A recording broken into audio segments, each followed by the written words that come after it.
You are listening to the Roberta Glass True Crime Report, putting the true back in true crime.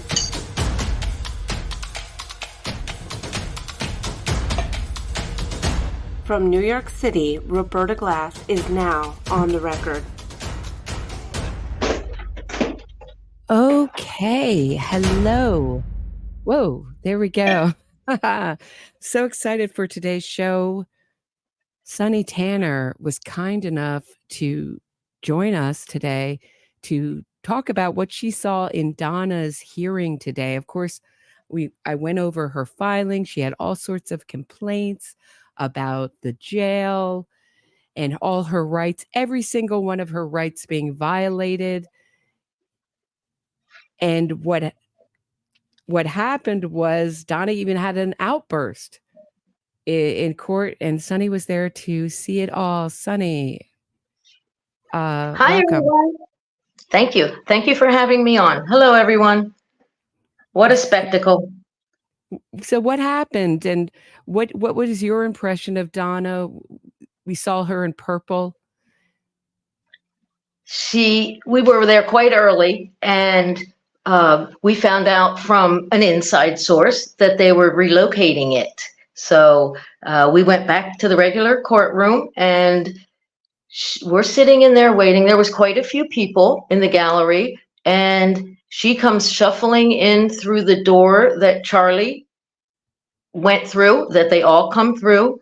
She has on waist chains. The hands are at her waist. Her glasses are on. Her hair is graying, hanging down in her face.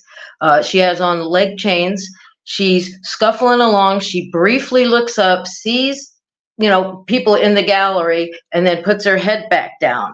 I didn't know what to interpret the look, but she did see people there, and then put her head back down and sat down in the same exact chair that Katie, Charlie have been convicted from sitting in. It's very surreal. And let's just take a look at it together, shall we? Just the probably the most dramatic part of the hearing was in the beginning. And basically what Donna's lawyer is arguing is that Donna cannot prepare for trial, and she wants to go to trial right away. So my thought on it is that she wants to push the state's hand, knowing that they had to arrest her in the airport maybe a little before they really had solidified, excuse me, a case against her, and push them for a speedy trial, hoping that that would give them an advantage. I think that they're going to relent and ask for delays eventually. I cannot see this going to trial in the spring. I think it's some kinds of posturing going on, but let's take a look at it together. Their appearances. Georgia Kappelman and Sarah Catherine Dubin for the state. Marisol Descalzo on behalf of Donna Adelson, who's present in court and seated to my left. Mr. Pimentel, Mr. Toomey, go ahead. Great, Your Honor, for both the Sheriff's Office and Sheriff's Office General Counsel James Finney. All right. For everyone that is observing on Zoom, please do not interfere with the hearing. Of course, you may observe as to everything that takes place. Mr. Scalzo, I've reviewed your emergency motion to enjoin the jail. Is there any further argument or testimony that you wish to take in support of your motion? Your Honor, I'll just add to supplement to my motion, which was filed last week, that we are now on day 22 of direct observation. Mrs. Adelson continues unable to participate in her defense. She's not permitted any papers. I cannot mail her anything. I did have a call with her on Friday, but only because Mrs. Kappelman facilitated it for me. And on that call, it was not a private call. Ms. Adelson was forced to put me on speakerphone with guards listening. There is just no way that Mrs. Adelson can prepare for her defense in this manner. All right, there is one. Okay, so and she had so then the what happened was that the jail said, look, she was on a call saying that she was going to end her own life, And so she rightfully got on a watch. What do you want us to do? Her lawyer can come to the jail anytime that she wants, is open to it. But basically, what Donna's lawyer was arguing was that Donna's access to Zoom meetings, because she's, of course, Descalzo is in Miami, that's Donna's lawyer, doesn't want to physically go to Tallahassee and meet with Donna. So it's sort of a ridiculous argument to argue that her rights are being violated because I'm too lazy to get myself down to court and meet with her, or for whatever reason, fly there and bill her, or however you want to go there. I don't know. What were your thoughts, Sonny? Well, she's a very fast talker. I mean, it sounded like she was on 2x speed. She's she wrote, well, she mispronounced the deputy's name repeatedly, everybody's name anyway. First of all, may I add, when the devil entered, the room got warmer. Okay, my daughter said that to me. When Donna came in the room got warmer because the courthouse is cold. And that's exactly what she said. The devil entered and the room got warmer. It seemed that she was, her? I'm sorry. She was coming across whiny and crying. She came across like whining and crying. That's what I wrote down. Did you get a vibe from her? I'm sorry to interrupt. Oh, from Donna or Descalzo? Donna. Oh, yeah. Oh, righteous indignation. That's what I wrote it down. She was getting righteous. When the deputy was being questioned and he was saying, well, I don't really discuss the care. I just know that, the doctor or the nurse observes her. I don't really discuss their care or anything. And Donna started, shaking her head and looking like, I wrote down, Donna's getting righteous. And then she was nodding. She's reading along. They were talking about the step down process. And that's when the judge said, this isn't a deposition. Please stay on topic. Then Donna's shaking her head no again, trying to look very righteous. Mm-hmm. And she had an outburst. Can you talk about that? The outburst Donna had and what that was about? Yes, she was, when the jailer, the chief deputy, was speaking to the step down process, and that what essentially words matter.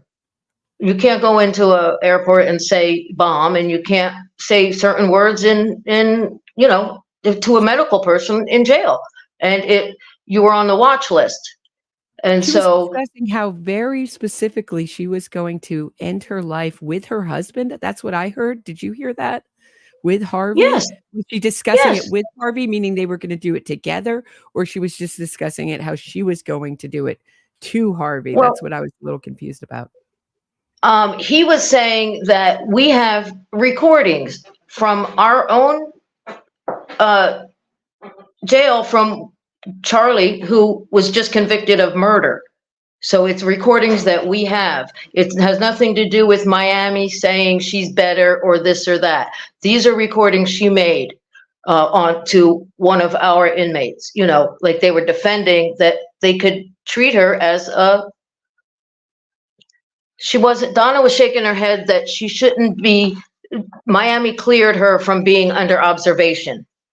And so when she gets to Leon County, they put her right back in, and they're screaming that it was a violation. Miami released her from psych evaluation, and then Leon County put restrictions right back on. And so Donna was shaking her head, I'm not a threat to myself. I'm not, I didn't, none of that. She just was shaking her head, denying everything. Right. Like it's so surreal. Like everybody, we were all staring at her, like, and all the cameras were pointed over there, and they only allowed one media camera and one still photographer, and they wouldn't let us have our phones out like they did last time. even though they said the rules are the same as the last trial, which we were allowed to have our phones out. So I just wrote it down. Well, I'm happy for that new rule because it means that, everybody's paying close attention to what's going on in court. And I know it's more difficult for you, but we really get, what you're giving us is really what you saw in court, your notes, your view, uninterrupted, adulterated. So I appreciate it. And I appreciate you talking about this in a sensitive YouTube manner, because it does get challenging. But what I heard was that Donna said all this stuff, hoping that she'd get special treatment. And now she's being embarrassed by it. Now that it's going out that she's so weak and that she would crumble so quickly. And that she's saying, what I heard what the outburst was, oh my God, and shaking her head. And the judge had to admonish her. And this is not a judge that likes to interject himself in the trial. He's a much more laid back, lets lets things unfold as they may. So it was unusual for the judge to do that. And then, of course, we saw her lawyer try to question the chief deputy. And then she goes right in the middle of it. I'll just show on the overlay my comments right here. And she starts going to she's what you would see in the beginning of a civil deposition, which is, how did you prepare for today's deposition? What materials did you look at? It was like she was just, just winging it. That's all I can say, just winging it. And so I wrote, so my comment was, you can see it. These are standard questions that you'd ask in a deposition. What is, don't know how this is relevant to the hearing. And that's what the judge said. Hey, Descalzo, this is not a deposition. So I was happy someone else saw the same thing that I did. But all in all, how it ended was that the judge left it up to the jail to work out their own, to continue on in their own manner. Do you think you got any advantage from this? The judge said, just as easily as you'd say, bring your umbrella when you leave today. He said, as far as the Sixth Amendment violation, I cannot find that. That's it. And I was like, I had to wait. Did he just make a ruling? I don't find any violation of our Sixth Amendment.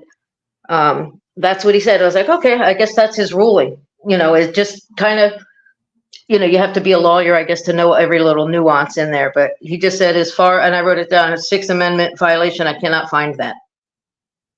Yeah, he's like, it's up to the judge. It's up to the jail, to go to run the jail the way that they run the jail. There seems to be no violation of rights here.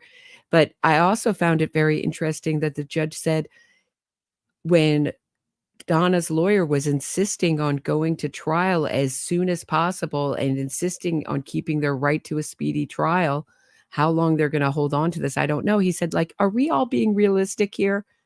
Are you, I appreciate your enthusiasm, but let's get realistic. And at the next hearing, when we start making a schedule as to how we're going to work out the pretrial issues, let's, basically was asking her not to posture and try to force the state's hand or scare the state only to delay. I think he saw the same things I was saying. Yeah, my father would say, don't give me the bum rush. Exactly. You know what I'm saying? It's something Mr. Guido would say. Hey, he's trying to give me the bum rush over here. Yes, I got that feeling that he was like, it's the middle of December, and you're complaining about not having access. She's not even out of the, he stated the Bradshaw-Sandler ruling of 2007 that, Donna can't choose her own, psych evaluation because you step on toes, something like that. I wrote that down.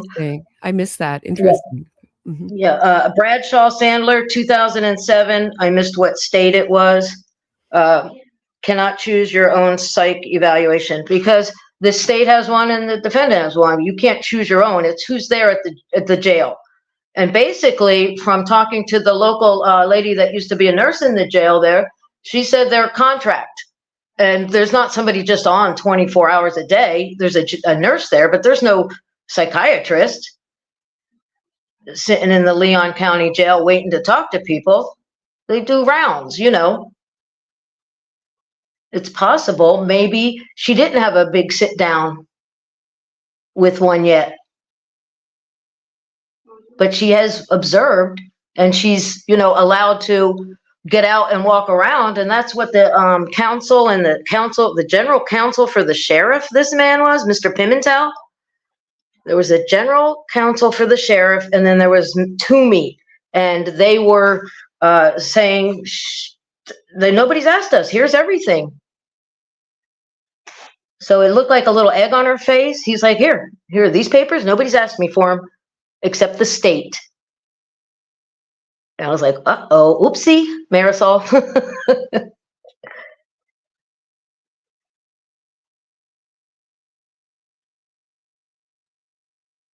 Am I there?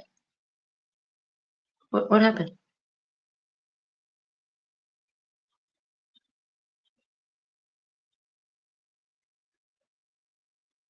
Did you put me on hold? Don't you think you could, no, can you hear me now? I'm sorry. Yes. Okay. Don't you think you could sum up this hearing with with the question, what did you expect to happen, Donna, and Donna's attorney? For example, Exactly. It answers the question, what did you expect to happen when you hired a Miami lawyer? Did you expect access, that they would be at your beck and call in the jail all the time? And I don't know what Marisol has else on her calendar. And if my feeling is she should like I said before, get herself down there and meet with her client and stop complaining. This is the condition that her client's in now, and you work with it. They can't give her an iPad because they're afraid she's going to hurt herself. End of story. What you have is you either show up in person, but what was more interesting, and what do you expect would happen, Donna, once you make these kinds of statements on a recorded line? What do you expect is going to happen? If did you expect not to get arrested? Do you expect not to be on this kind of watch? And lastly, the most interesting thing is that Rashbaum has met with her. Was that a shocker for you?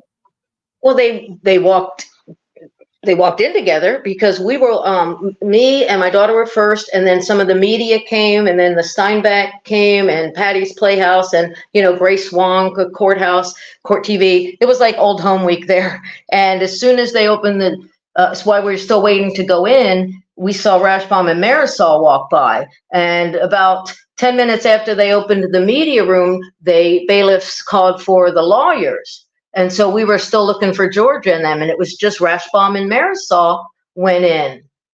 And when we went in, Rashbaum was sitting on Charlie's side in the gallery.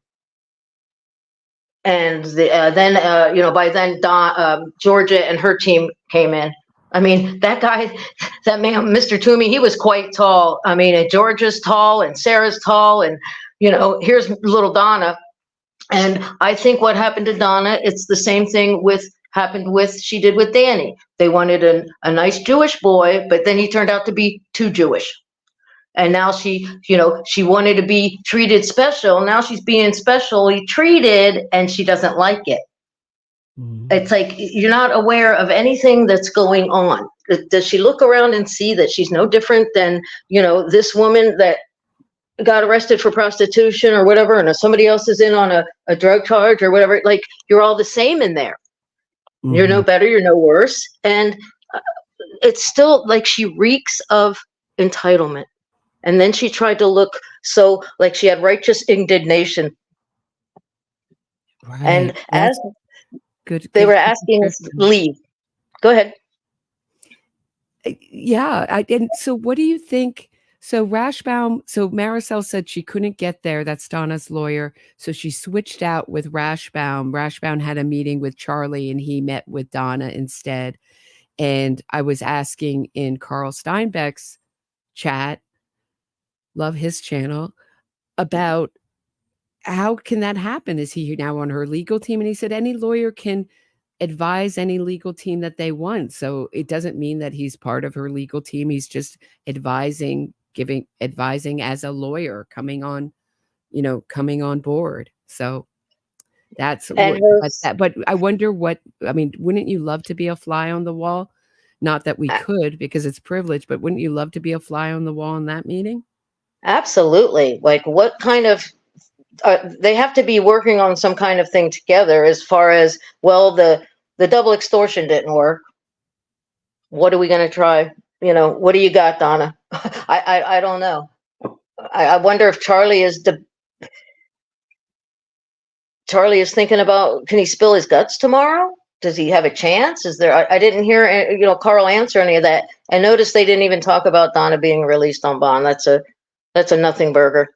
No, and I think he's going away for life tomorrow. I think that is the recommended minimum, the recommended sentence, and I think they're going to go with that. But what we get to hear tomorrow is the judge's remarks, the victim impact statements via Zoom from the Markells, and any other victim impact statements that anybody else who wants to give victim impact statements, and maybe Charlie's own statement to the court. I think that's going to be very interesting hearing. I will be tuned to that at 9:30 Eastern tomorrow morning. Whoever's showing that, I will be peeled to that. Very interesting hearing, and to see Charlie, who's said the whole long that he was extorted and he was a victim, to see how he's going to do that while still asking the judge for a lesser sentence. I think it's curtains for him. But what I wanted to ask is, we didn't hear about, interestingly, Marisol didn't question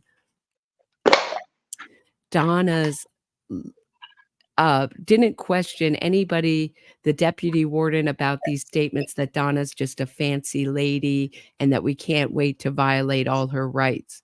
Isn't that interesting that no one was identified as a worker saying that, or nobody was questioned about that, those statements that were in the filing? Well, only because we figured out that she didn't have any access to a phone. So where did all this information come from? She got to talk to Harvey for 5 minutes with Georgia standing there. Mm-hmm. And she said all this? That was my point. And one person defended her in the comments and said it was a 10-minute call. No, it was a 5-minute call. And you're going to say all that in 5 minutes? I mean, it's obviously made up out of Donna's with Georgia, head, right? With Georgia standing there. Please. She's throwing everything up against the wall and see what sticks. It looks like. I mean, she's starting to become a victim of her own actions, and I'm here for it. Right. I'm here for it, and as they were asking us to, go ahead and empty the courtroom, and I'm waiting. I wanted to be the last one out, and I'm walking really slow. My daughter's like, come on, they're telling us to leave. But I wanted to see what Donna was doing. So she sat down on the bench, not the chair. It's the bench on the way in where, like, they took off Charlie's tie or whatever. Mm-hmm. It's so weird. It's wondering if she knows her son sat in that same exact seat. And she's still barking at her lawyer. She's sitting on the bench looking up. She doesn't have her glasses on anymore. So I don't know what was going on with the glasses. And she's still looking up at Marisol and just running her mouth, shaking her head, barking at her, still going. Interesting. So it's kind of like, you work for me, and treating her like a servant. So that can't be good if you want to meet with your lawyer a lot. That can't be an incentive. Marisol can't be psyched to want to meet with Donna when she's being treated like that, if that's really what's going on, if your observations are correct, from afar. It looked like a dressing down, or I didn't get the result I wanted, like she just, and I still have to go back in there, like maybe she thought she was going home. I really don't know what's in that woman's mind, but she was barking at her lawyer. Interesting. This is, so are you going to be at Charlie's sentencing, or are you going to be Absolutely. watching it? Oh, no, I'll be there. Okay. I'll be there. I want to see him in his prison gear. So maybe tomorrow, if you want to come back on and tell us what you saw, I'd love to have you back on if you can do it. If you're available and want to do it, you're always welcome to come on and tell us what you saw from the courtroom. But like I said, I know you're sorry that you don't have your phone, but it's advantageous to us all to hear just what you saw with your eyes and experienced and heard, uninterrupted. So Oh yeah, I have a notebook, so I'm taking copious notes. Sure. And you caught a lot of things that I missed. And the other thing is Marisol herself doesn't seem like a shrinking violet. She seems pretty tough. I kept she thinking really does. times she must have returned her food in restaurants during that hearing, to send back her food for not being hot enough or tasty enough or something enough. She seems pretty testy and difficult herself. So Well, I do want to say, if she was working for the state, would people think she was a smart, strong woman? Is it just because she's a defense lawyer?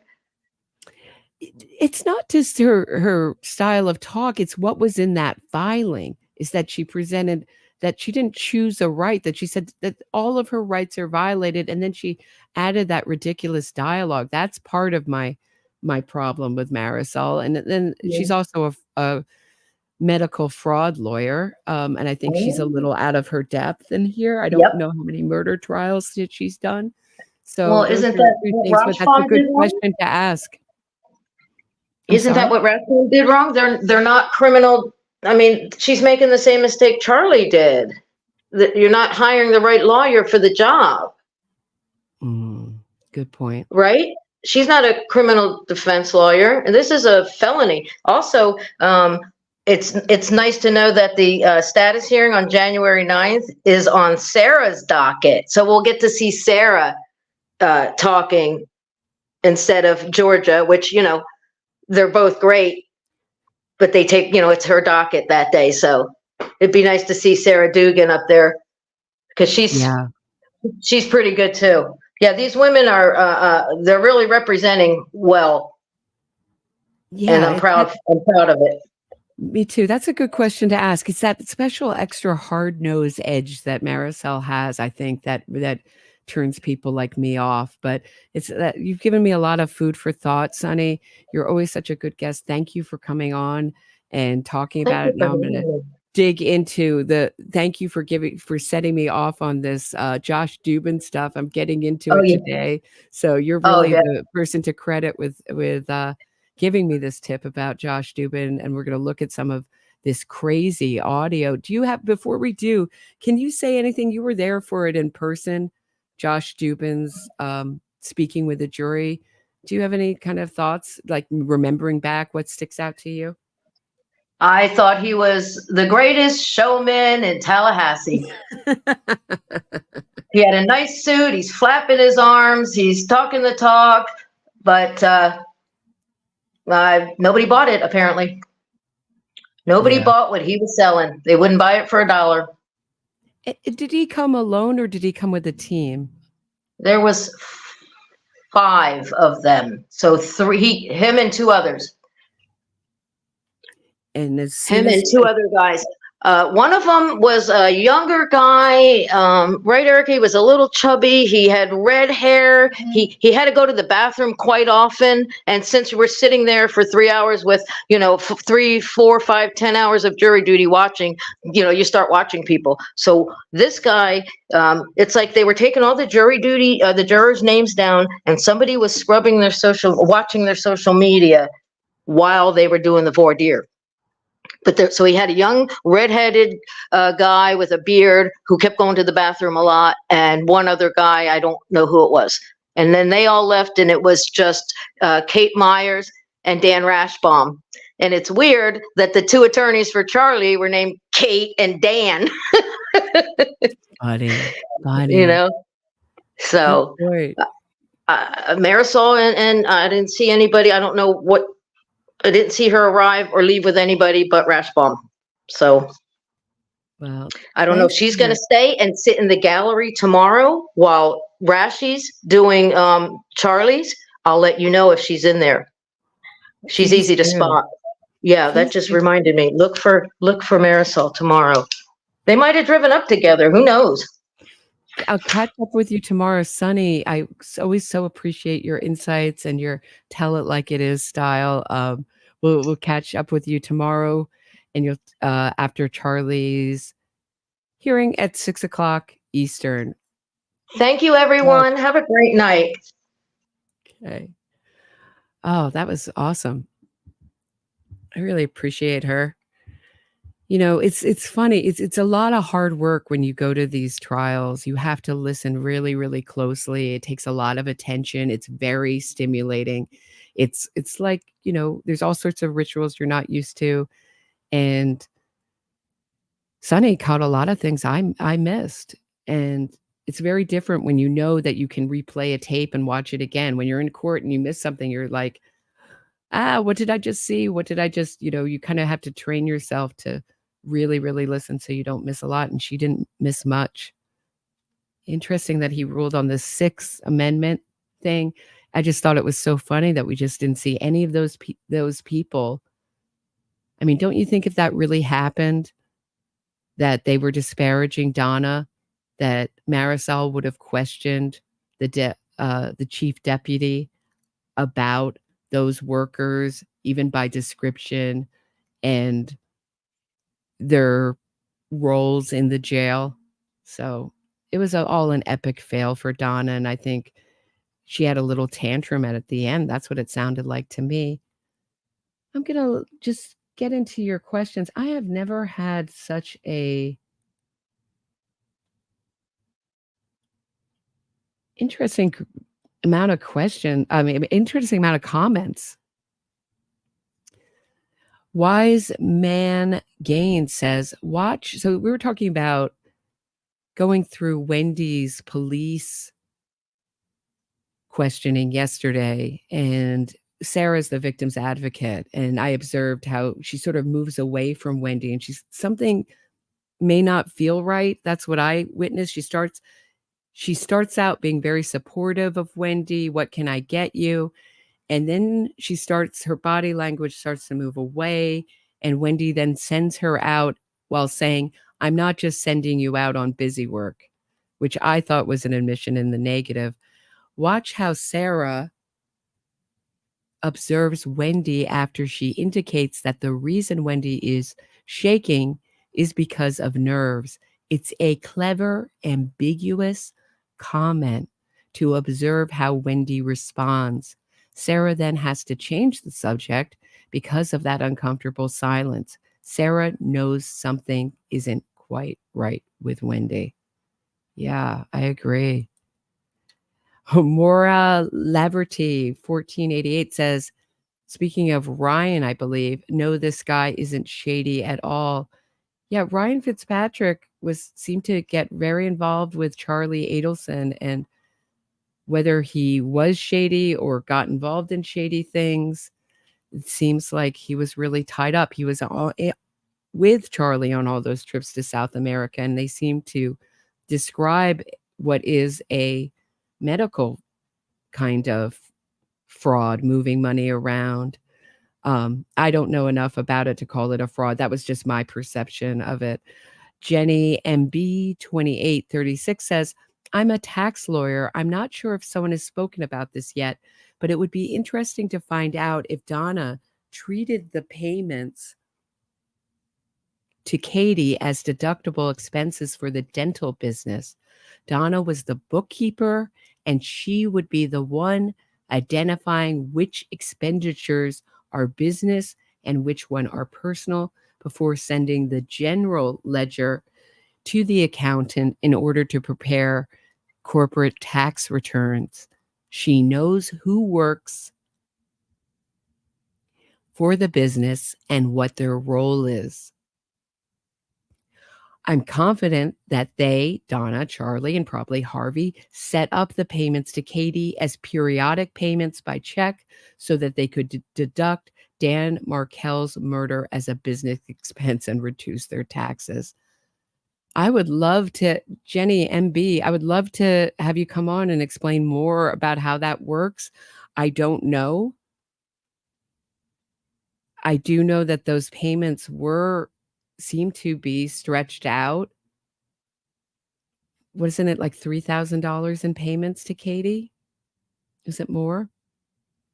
And of course, it gave Katie's children health insurance. I mean, all of this is such an exploitation of the poor by the rich. So much of this story is about that, this sense of entitlement and using people of different class.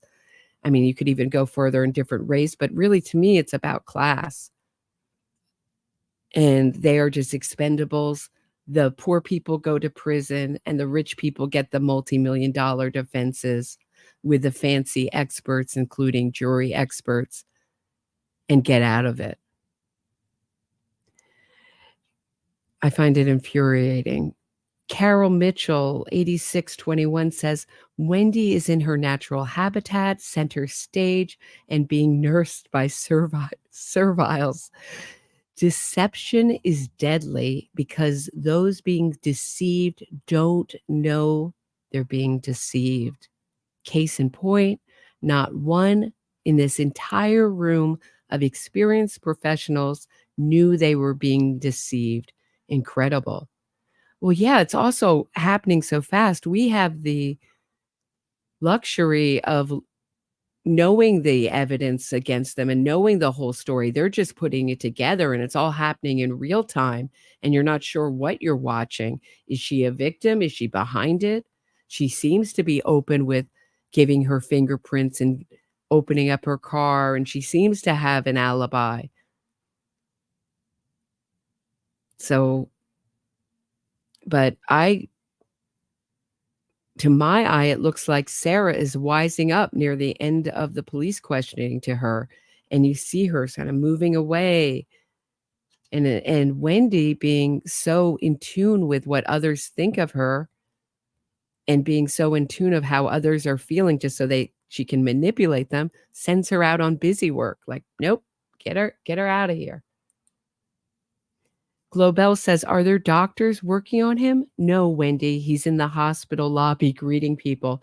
How did they fall for this? And Globel also says, I know a thing or two about real grief as well. And when you're crying, your lips and your chin are quivering. And like you said, you can't get your breath. You can't even get your words out. She, however, does fine. You can only see how glad she is to know he is clinically brain dead, and that is so sick. I wouldn't wish that on my worst enemy. Yeah, I agree. All right, I'm going to take a quickie break.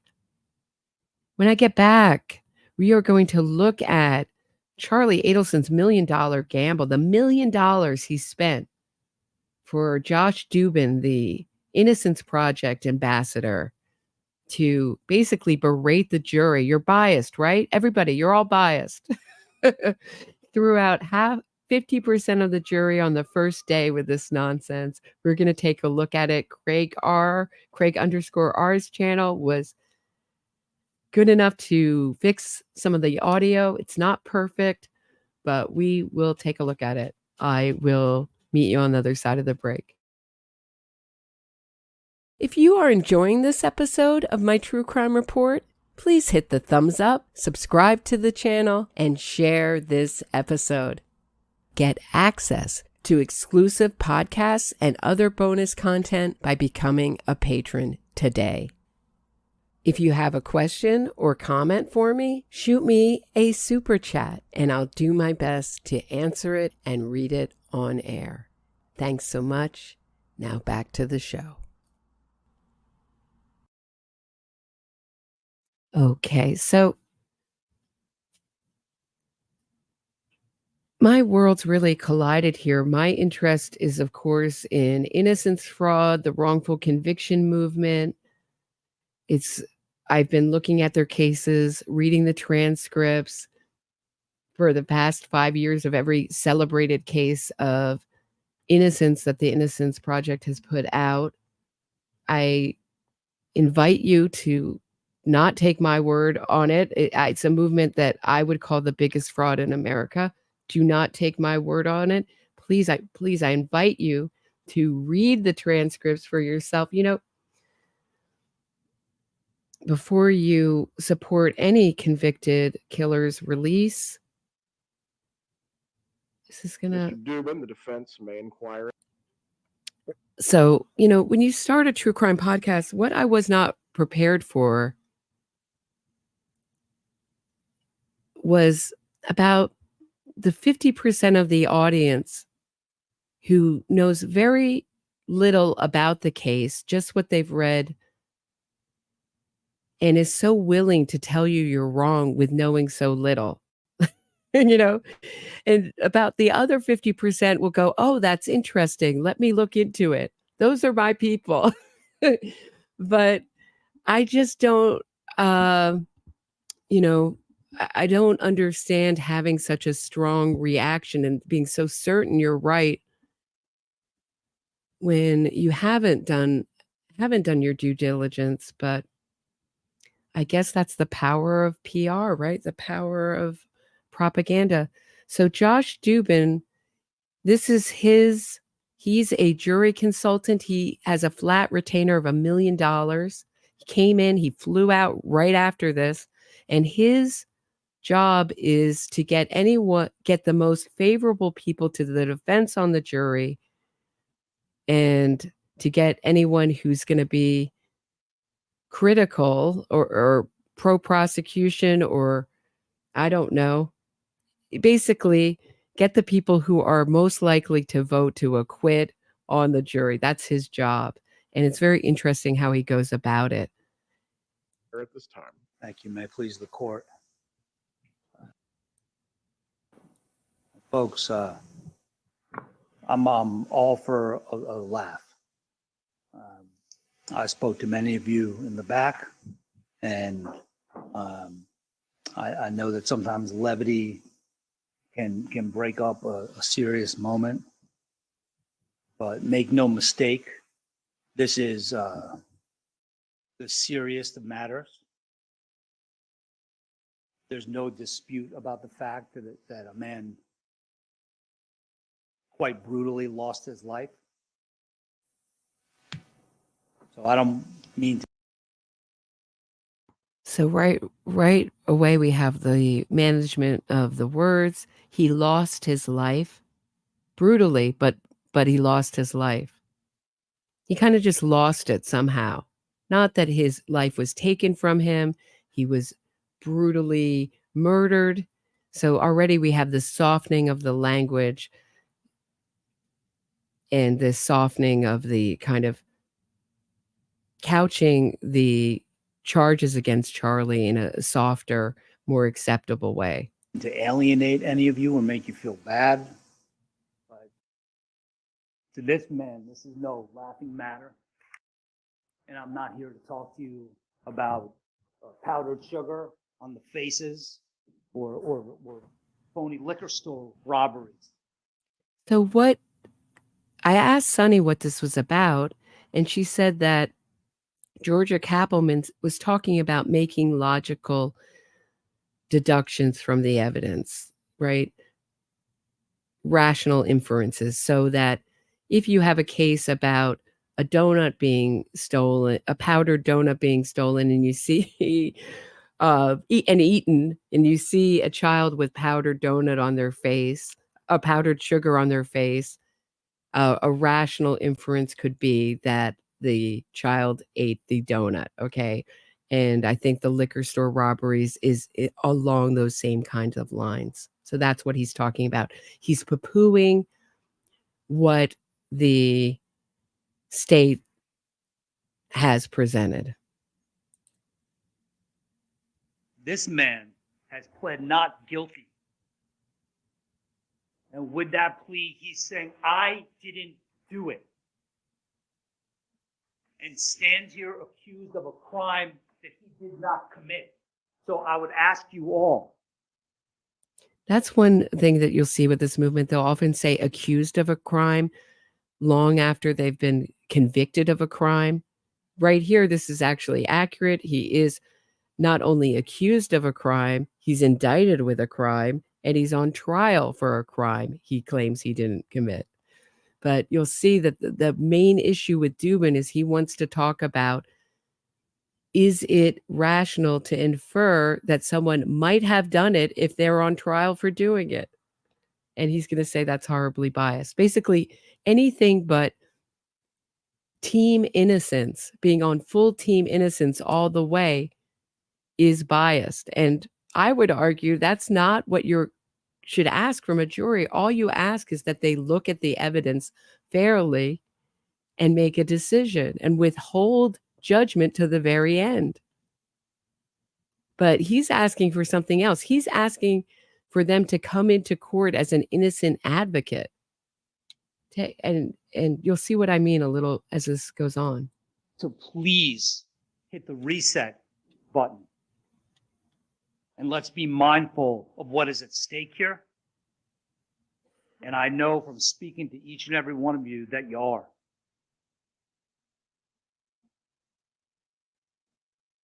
The one thing that has become so clear and that I've been so personally impressed by, my colleagues have, is how brutally honest each of you have been. It is not easy sitting in a room full of strangers that are poking and prodding and asking you questions, certainly those that are of a personal nature. I want to apologize in advance, and I want to tell each and every one of you that if I ask you anything that makes you even feel remotely uncomfortable, please, I extend this olive branch to you that with the court's indulgence, you can be heard in private. I thought that was very interesting. Why does he have to extend an olive branch? Don't you extend an olive branch when you are at war with someone or you're in opposition to someone? Does he see himself as in opposition to the jurors? Why does he need to extend an olive branch? So odd. And if I say something that makes you uncomfortable and you don't take me up on the offer to be heard in private, accept my apology in advance. I'm just doing my job. As I said, I hope you can appreciate what's at stake here for Mr. Adelson. Is that fair? Okay. One thing we do agree on is that there is certainly bias can be a dirty four-letter word. We have violent agreement, if you will, on that. Certainly if it's about somebody's sexual preference, religious preference, ethnicity, religion, those are dirty, ugly biases. But we all have other biases, our value beliefs, our life experiences, the lens through which we've seen the world all forms the basis of how we're going to decide a set of facts. There are no wrong answers here. If you feel a certain way, and some of you have shared that about your faith, about prior experiences, please say it. Please say it. You heard the expression, if you see something, say something, please say something. Nothing could be more important than you speaking up now. So with that being said, what is it? Somebody mentioned that they worked out. A couple of people were talking about the gyms they worked out. Planet Fitness has that logo, judgment-free zone. This is a judgment-free zone. Don't give me an answer just because you think I want it or because you think His Honor or anyone else wants it, okay? Is that fair? Now, there are some people, and this is perfectly acceptable, there are some people that look at someone in Mr. Adelson's position, charged with perhaps the most serious crimes in our penal code, and say, you know what? Must have done something. Got to be here for a reason.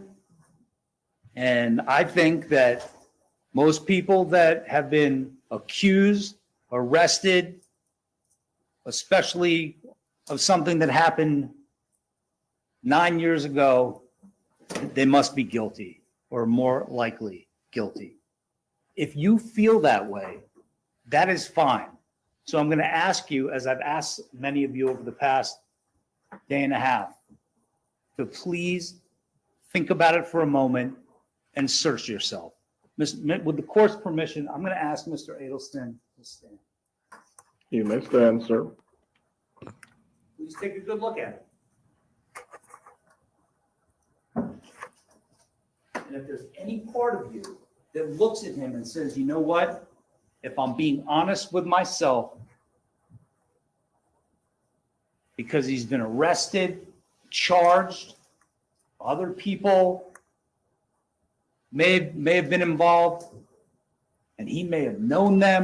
Other people may have been involved. Other people have gotten convicted from this crime. I don't know if he's allowed to say that, but yeah, may have been involved. Talk about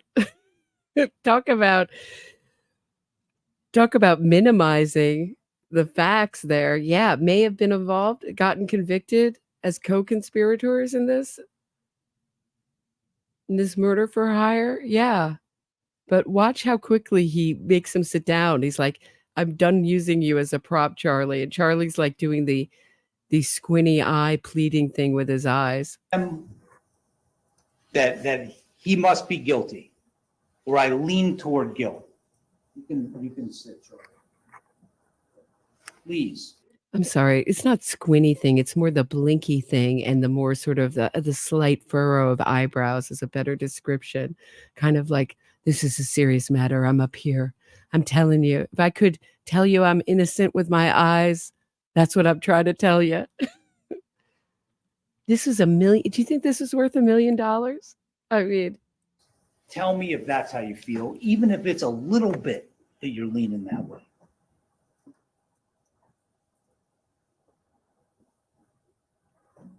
Dr. Rubino, you feel that way at all? Oh, I thought thought you were going to say something. Mr. Do you feel that way, even a little bit? All right. So if I could say it with stronger words, I would figure out a way to do it justice. I cannot thank you enough for having the candor that you just did in a room full of strangers. Thank you. So that's perfectly fine. Can you please tell me why you feel that way?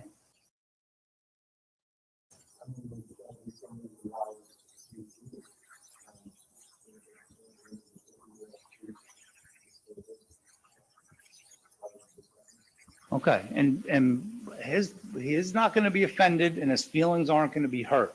He wants this sort of honesty.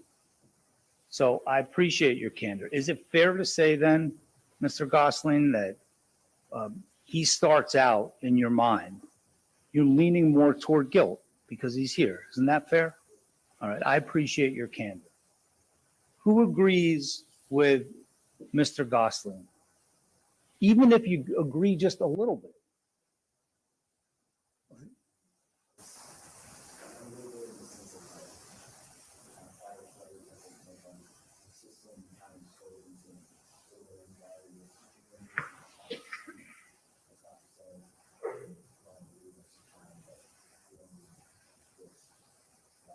And that's perfectly acceptable. And I again, I thank you for your ability to be forthcoming about that and other matters, Mr. Weaver. Can't thank you enough. I appreciate it. Please, this is probably one of the more important questions I'm going to ask. Thank you. Thank you so much. Is it Ms. Williams? All right.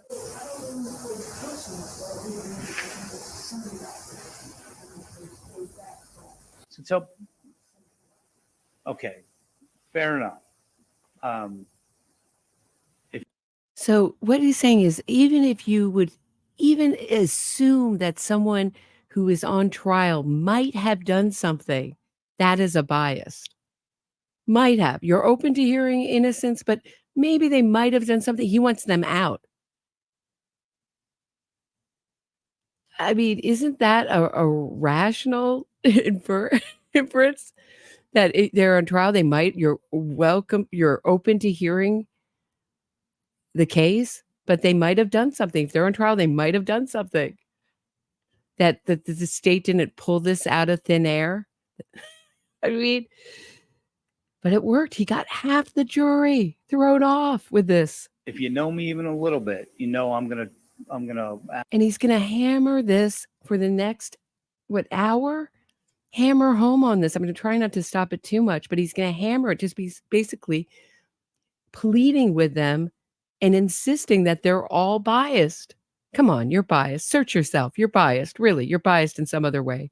And he'll go to Nancy Grace and anything else. You watch Nancy Grace, anything else that he can think of. And he must have sold Rashbaum on this will make a huge difference. You have a case against you with a lot of defendants who's already been convicted, a lot of bad facts. This could make the difference. And they sell them on this. And I heard Mark Garagos, who's a famous defense attorney. I saw him practice in the Nexium trial. He was Claire Bronfman's defense attorney for about a minute and a half. But he said, never listen to these guys. He basically called it, not in these worlds, snake oil salesmen. But when you have a wealthy defendant, you can sell them on all these things, mock trials, specialists who will help you coach your witness for examination and cross-examination. We saw that in the staircase. Does anyone remember that? When that testimony specialist came in and was doing vocal exercises with Michael Peterson and questioning him and working with him on his body language and his answers. And Michael Peterson's defense attorney is offering him certain kind of relaxing kind of drugs during the trial so that he won't look anxious or sketchy to the jury. So it's just very interesting that we get a window into some of the things that went on behind the scenes before the trial to prepare, right? To prepare how they put on the show. And this is part of it. We'll just get half the jury pool thrown out. And had that one juror, I think Sonny called him Mr. Blood. He was some kind of blood transfusion specialist who was so pro-defense. Had he been on the jury, he might have hung it. It's amazing that he was an alternate, and thank God he wasn't, because the state's case was perfect. And I would be afraid that we'd be talking about how the state, the talking points now, had the jury hung, would be all about how the state messed up and didn't press Charlie enough on cross, or how great Charlie did in direct and cross.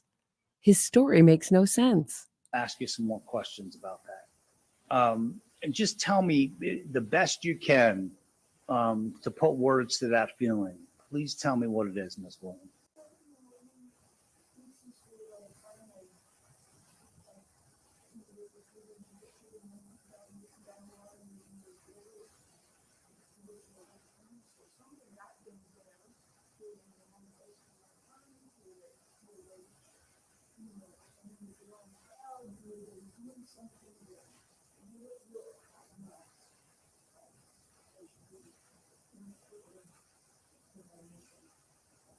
Okay.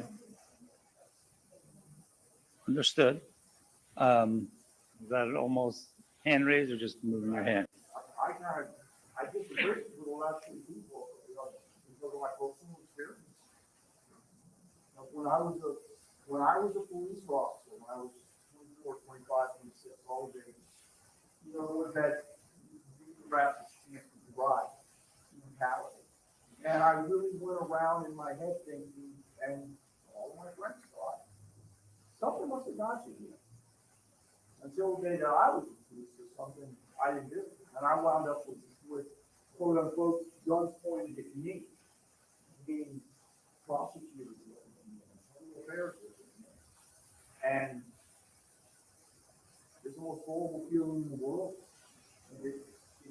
enjoyed my life. You could go down my line of friends, and as you walk down the line, see people jump on this side or that side. People that decided, you know what, you must be dead. People, some of them good friends, well, I thought were good friends. Some people that were just kind of not such good friends, just people I knew at work, where people put their arm around me and said, I'm on your side. But getting back to the point. No, you can keep going. I You, changed my mentality completely about, you must have done something that got you in that seat. And honestly, for a long time, I was like, okay, now I'm on the other side. Now I don't need the police, I don't need the prosecutor. But that was back in 1996, 97. And now as a person that's just a little wiser, I'm looking to look at what the proof is with the backside. And I went from being, yeah, you must have done something wrong. You couldn't no, I don't feel it. No, I can't thank you all enough. Having done this for a while, just to be able to have this kind of report, this honest report is really the way the system should work. I'm gonna go down the list. Another thing that Sonny said is that he couldn't remember anyone's name. So this is someone who has seen both the good and the bad with the police, and he used to be pro-prosecution. Now, then he went very pro-defense. Now he's right in the middle. So basically, they're all arguing with him and saying, no, like, honestly, I think I can evaluate the evidence fairly. And he's pressing on. Such a critical question. And we have 4 of you who have shared your views on it. So I'm going to ask you all again. I'm going to stick with Mr. Gosselin and to some extent Mr. Weaver's point of view. Who else feels like, if you really search yourselves, sorry, I'm a wanderer, but I need to stay at the lectern because I don't want to suffer the court around. How many of you feel even a little bit that based on, because some of you have read about the case, some of you have listened to some things about the case, some of you have seen things on TV, heard others discuss it. Is there anyone else that feels like, you know, I'm leaning, I hear you about the presumption of innocence. I know that's what the law says I'm supposed to do, but the way my mind operates is just a little bit different. That's fine. You're not going to get in trouble for that. You're not going to get in trouble, but we will show you the door promptly and swiftly. I just imagine him having a what do you call it? A picture, you know, his own picture with all the jurors, and where, like, sort of stick figures of all the jurors, and making big X's over their face the minute they say anything that may be slightly not in line with his thinking. As you know, he's basically, he's going to ask them to be, you know, come in with radical feelings of innocence. My names aren't on my sheet. Ms. Parker? Okay. Do you feel that way about Mr. Adelson?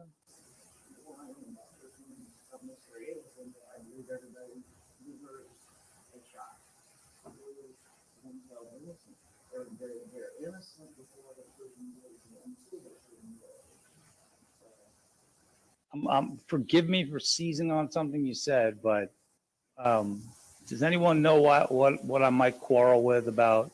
Yes, Mr. King. Does he? All right. You know, these concepts, these ideals that we hold ourselves to as a society and hopefully individually, they only have meaning if each of you breathe life into them. So we could walk around kidding ourselves about these things unless we really believe them. So I'm hearing these things, but Ms. Brinkley, do you do you believe that Mr. Adelson coming into the room, if you really search yourself, do you feel like must have done it, must have been involved somehow? Well, I can't give a yes or no to that because I haven't heard the case. Okay. Now, if I do become a jury and I hear the case, then I can make my, talk to the other jurors about it and we go from there, but I can't answer that because I can't, by looking at him, I can't say, well, he's guilty or he's not guilty. Forget about looking at him. Okay. Just based on the fact that he's been arrested and charged. I still can't say that he's guilty or not guilty. Okay. Thank you. I appreciate Yeah, that's an ideal juror, and he's still going to press on. it. What can you say? I have to listen to the case. If I become a juror, I have to listen to the case. Now I would ask you to take a look at him. What do you see over there? What is he now? Well, I see a young man who's sitting in here, looking at the possible potential of jurors here. And It was a poorly articulated question. If you don't look across this room, I can't say anything. no, let me get my question out. Okay, go ahead. If you don't look across this room and say, I see an innocent man sitting there, I want you to raise your hand, please. Talking to all of you. Am I wrong? Do I understand this wrong? I thought that the juror is correct, that she can't say guilt or innocent, but he's asking them to come in on team innocence with strong feelings of innocence based on nothing. And that is something different. That is a manipulation. That's what I see. Please tell me if you think I'm wrong and explain how. I'm curious to hear. I'd like to see that challenge. I mean, hear a good challenge to that. You know. Oh, why? Oh, I can. How many? So, yes, Miss Parker. Who looks across the room though and says he's been charged, arrested? I look across the room and I don't see an innocent man. I see someone that has got a whole bunch of problems ahead of him. Anyone feel that way a little bit? Sorry, I'm. Okay.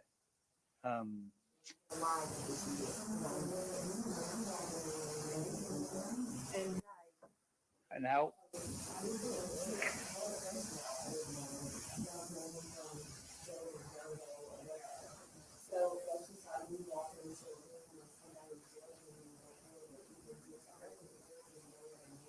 How have you experienced that at all in your life?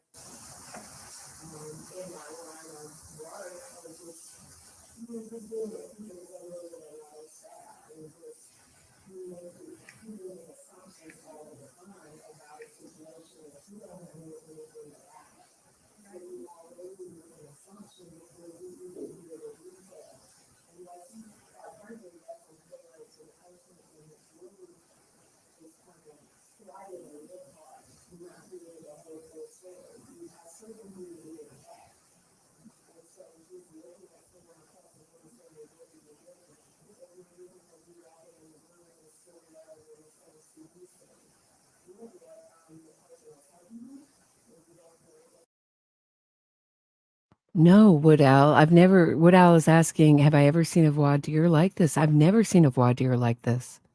And to my mind, I think it's very different from what George is asking, is to evaluate the evidence and make your own logical, rational inferences of the evidence. But what he's asking is something, innocent and proven guilty, right? But not innocent before you've heard the evidence. Team innocent, have strong feelings of innocent. We assume innocence, right? So it's sort of more of a neutral place. Instead, I'm going to come in to acquit this guy unless I hear otherwise. look at, and he even says so much. He says, I'm not asking you innocent until proven guilty, innocence unless proven guilty. And that is something that our legal system does not ask. And it's a perversion of our legal system. And I would think borderline, I don't know. I mean, look at his suit. He's obviously, very well cut suit. He has a huge wedding ring on. So he's, in my opinion, telegraphing to the jury that he's a family man. He'll bring up his kids. He wants to bond with them, get them to have positive feelings about the defense and positive feelings about his client before any evidence is presented in the case. That's my point. Yeah, innocent and proven guilty says that you assume innocence, but you don't have a strong feeling. You're not going to argue innocence. You're not going to say you got to, until I'm just going to vote innocent and hang on to that opinion every step of the way and not evaluate the evidence. I don't know what. It's just a perversion, an absolute perversion of our justice system, in my opinion. I'd love to hear what a lawyer would have to say about this. Thank you for your candor. Is there anyone that disagrees with what Ms. Moore said? Anyone? This is the last time I'm going to ask it because I don't want to go through each and every one of you. But Mr. Fry, do you feel like there must be something to it because he's been charged, arrested? Do you believe that? All right. I don't think it's any bolt of lightning to any of you at this point.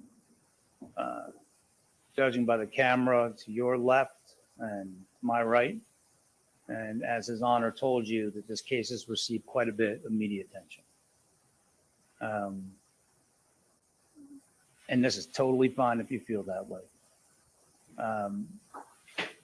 Any of you feel like you'd be a little bit reluctant to go back into the community, to go back to work, to face your friends, your significant other, anyone close to you, and say, you know what?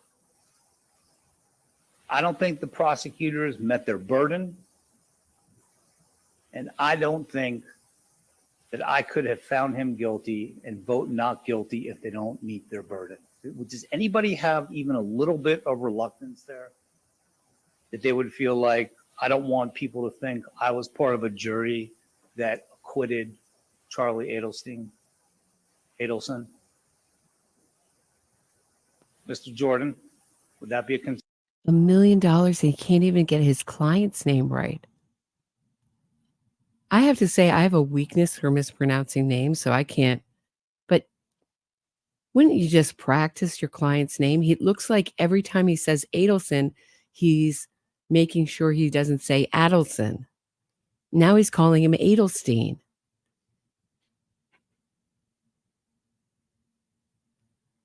Concern to you? No, I don't know. All right.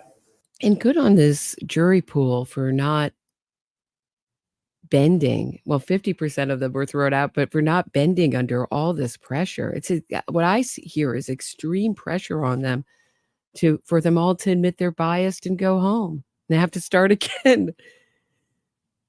And they're like, good for them for sticking up for themselves and saying, no, I can evaluate the evidence, the ones that felt they could. Who knows who on this panel knows someone that knows about this case? Okay. Mr. Brown. Okay.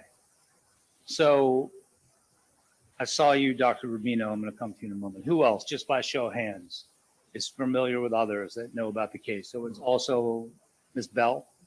All right. So starting with you, Mr. Brown. Would you be reluctant if you found that the state didn't meet their burden to go back and face your significant other, anyone, and say, I quitted Charlie Adelson? Why not?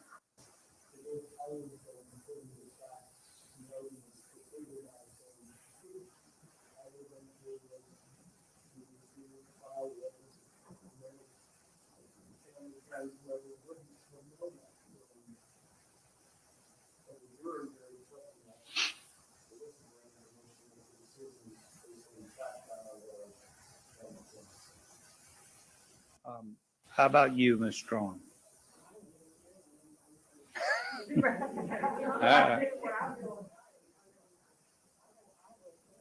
Ms. Bell?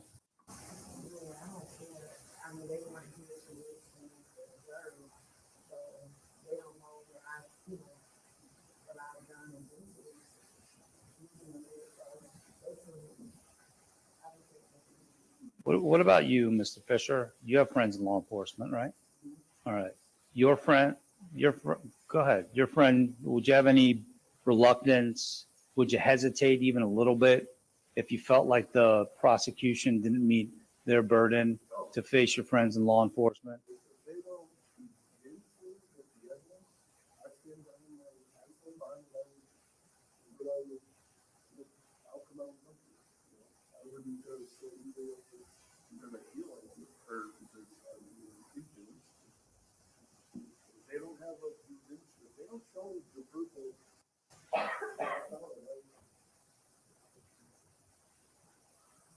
Does anyone disagree? Does anyone feel like there'd be too much pressure?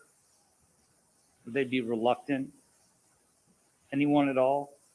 Ms. Walker? Mr. Brazos? You were a juror before you were foreman, right? All right. You were kind of in charge of keeping the trains on the tracks, right? Making sure that people were able to say their piece. Fair enough. All right. There was a verdict in that case. And you feel like that experience would have any impact on you sitting as a juror in this case? Why not?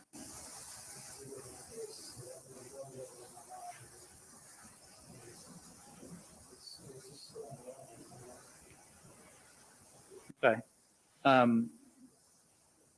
Before I move on, Mr. King, anything to tell me? You, I don't know. We keep making eye contact. I figure I'd call on you now. There wasn't anything specific. You're confident that you could look across the room and not just when the trial starts, but through the trial? I mean, I'm not going to instruct you on the law. I wouldn't dare. His Honor is going to instruct you on the law. And if I'm wrong on it, don't hold it against Mr. Adelson. But I have an inkling I might be right on this. Wait, he's a lawyer. This is a lawyer. He's if I'm wrong on the law, don't hold it against me. So he knows he might be getting it wrong. He knows he might be presenting it unfairly. And he's like, oh, just don't hold it against me. I'm just a jury consultant in this role. Never, just forget that I have a law degree and know exactly what I'm doing. This part.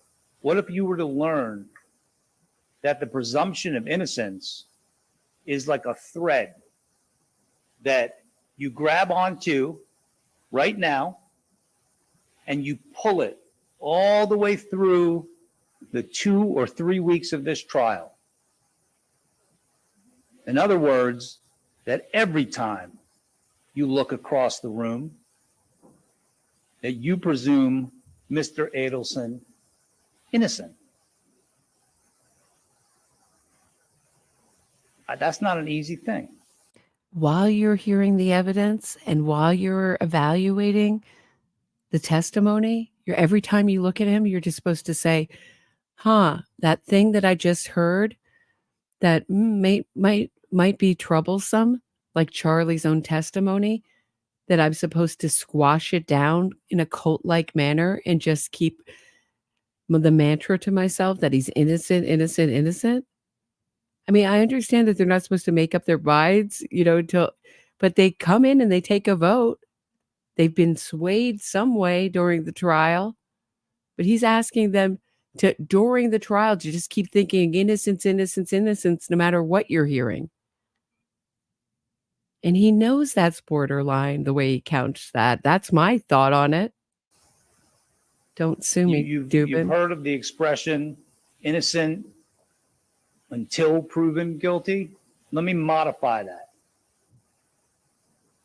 Innocent unless proven guilty. Until sounds.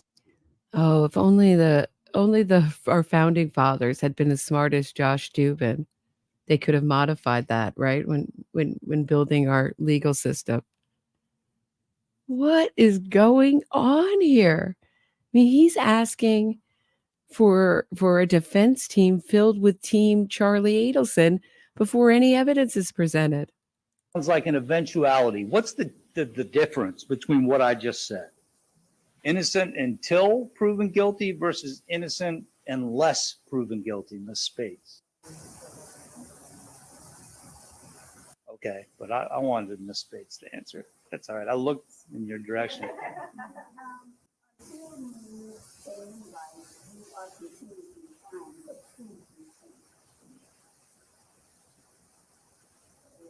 And what does unless mean? Okay. Can you appreciate the point I'm making? Does anyone disagree? I do, Josh Dubin. I disagree, but I wouldn't be on a jury. I would disqualify myself right away. But Wooded Al asked the question, did any of these jurors talk to him after? He flew out before the trial. He did this little number with the jury and flew out. He didn't stick around for the trial, which would tell you how much he's committed to seeing his job through, right? Wouldn't you want to stick around and talk to the jury? Wouldn't you want to see how it goes? Wouldn't you want to see how the trial went?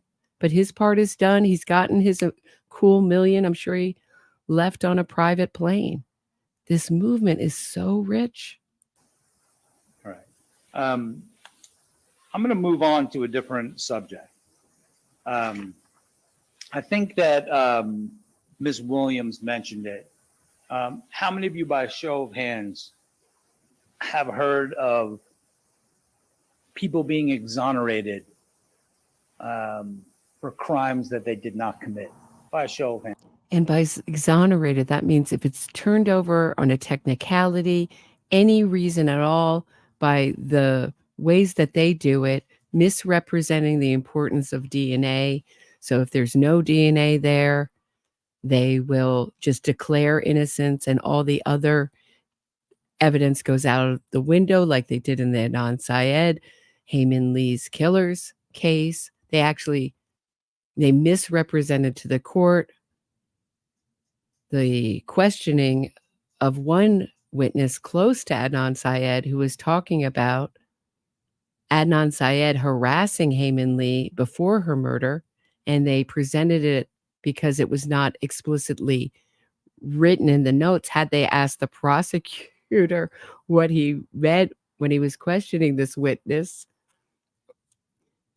he would have told them that he was talking about Adnan Syed himself. So one of these two new suspects that released Adnan Syed, one of them was Adnan Syed himself. Another thing they do is they like to go back and talk to witnesses, very important eyewitnesses, and convince them that they couldn't have seen what they saw and have them reverse their testimony and sign a sworn affidavit, get them out on that. They call all of these things an exoneration. By my count, that's all of you except for one. That's all of you, except for almost one. All right. We hear about these stories when? When do we hear about those stories, Mr. Conyers?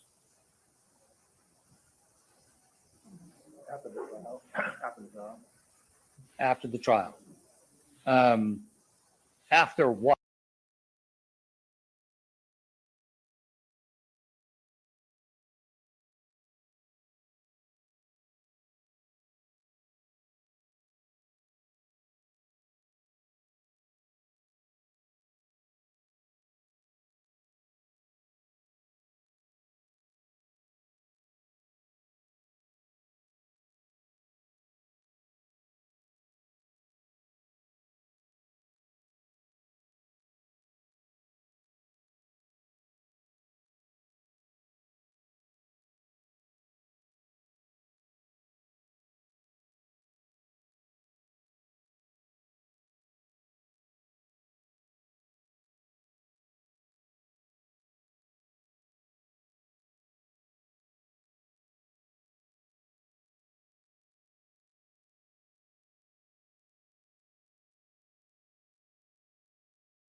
What? After years of incarceration. Crap. All right. So what I was saying, excuse me. So what I was saying is like you just never hear the other side of these exonerations. They start 14 years after conviction. Everyone's looked at it. Police officers, detectives, prosecutors, juries voted to convict, appeals courts. Then they come in after all the appeals have been exhausted, and then they work to try to undo it in any way that they can so that they can get the person out. And of course, because our press is so busy and can't or doesn't read the transcripts, we never hear the other side of these exonerations ever. Why the original jury voted to convict. And all that is obscured sometimes, and often with these cases, when they ask to test the DNA and it comes back with their client's DNA, they don't walk away from the client. See the Julius Jones case, see the Purvis Payne case, see the Rodney Reid case. They just double down on innocence and proceed. So what they're looking for is the big multi-million-dollar payouts they get in our civil courts where the bar of evidence is much lower. That's how this whole thing works. And it's your taxpayer money most of the time paying out these civil suits for wrongful convictions. And often if they're suing a police department, the police department will say, oh, well, it'll cost us more money to fight it. But that's a giant mistake because this is a movement that never says die and will come back. They're like pigeons, feeding pigeons. They'll just keep coming back for more and looking for other cases with similar officers that they say have done wrong. It's a very complicated and disturbing grift, in my opinion. All right. So they're nice stories, right? But they aren't nice for the person that went through it. So I'd ask you, do you feel like, is there anyone that... Right. And one of the other things they do is they make the victim, they obscure the victim altogether. Now the new victim is the convicted killer or the formerly convicted killer. And what they went through is the worst thing ever. Never mind that the victim is dead and the victim's family will never be the same again. They're not important. Push them away. Don't talk about them. Don't interview them. And in fact, they're often quite harassed by people in this movement. that doesn't think they can keep that in mind throughout the trial? So in other words, once that happens, it's too late. That's how serious this is. Does anybody think, you know what? I'm going to have a difficult time as witness after witness comes in and testifies during the prosecution's case. I might have a tough time looking at Mr. Adelson and continuing to presume him innocent. Please, there's got to be someone amongst you, because we've had people come back and tell us that they've read about the case, and when you're hearing one side, it can have an effect on you, right? Does anyone? Now he has a problem with people hearing one side of a case, because often in our media, all we hear is the Innocence Project side. And when it comes back with their client's DNA, see the Rodney Reid case, see the Julius Jones case, see the Purvis Payne case. Did the Innocence Project walk away on those cases? No. They just doubled down on innocence with the full support of our media. I think that they might have a difficult time continuing to remind themselves throughout that I have to presume him innocent, unless. Anyone feel they would have a difficult time with that? Who haven't I called on? Can you show me? I called on everyone. Didn't feel like it. Who might have a difficult time with that? Miss Brinkley, do you feel like you'd be able to do that?